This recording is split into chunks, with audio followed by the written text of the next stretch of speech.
Okie dokie. So, let's go and do a couple of these problems. Shouldn't be too bad. Screen looks solid. Let's get a solid readjust going. We're going to do 1 through 3.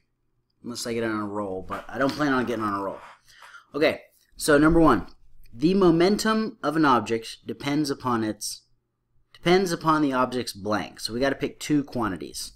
So let's recap what the formula for momentum is. This should be pretty easy, honestly. Momentum, P, equals m times v. So mass and velocity is the formula. So position doesn't matter, how fast and what direction stuff. We talked about the bullet and the semi. Absolutely. So velocity absolutely matters. So that's one of them. Let's make sure there's no other ones. Weight. We don't care about really weight that much in physics unless we're dealing with weight. So no, weight doesn't matter. Acceleration. Acceleration is changing. Could be speeding up, could be slowing down. Velocity covers that, so acceleration doesn't matter. Mass, how much stuff it has? Absolutely. Well, look at the formula. Mass times velocity, right? So, bingo. That's easy. That's a pretty easy one. Okay. Let's look at number 2.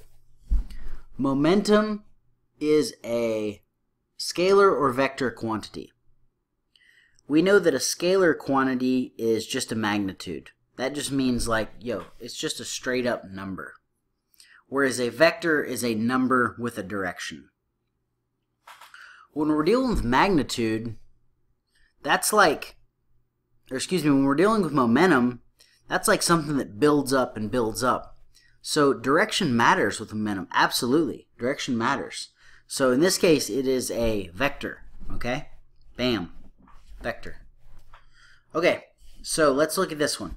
All right, before we do this one, let's go back from our intro video and talk about momentum. Because it's mass times velocity, we know the final unit, whatever number we're given, is in kilograms per like meter second, something like that, right? So in other words, mass and then velocity, meters per second. So now let's take that into account when we look at 3. Okay? So we have a speed, not a vector, because no direction, so we can cross that out right now because we know it's a vector quantity. We have a vector, meters per second east. Okay, let's think about that.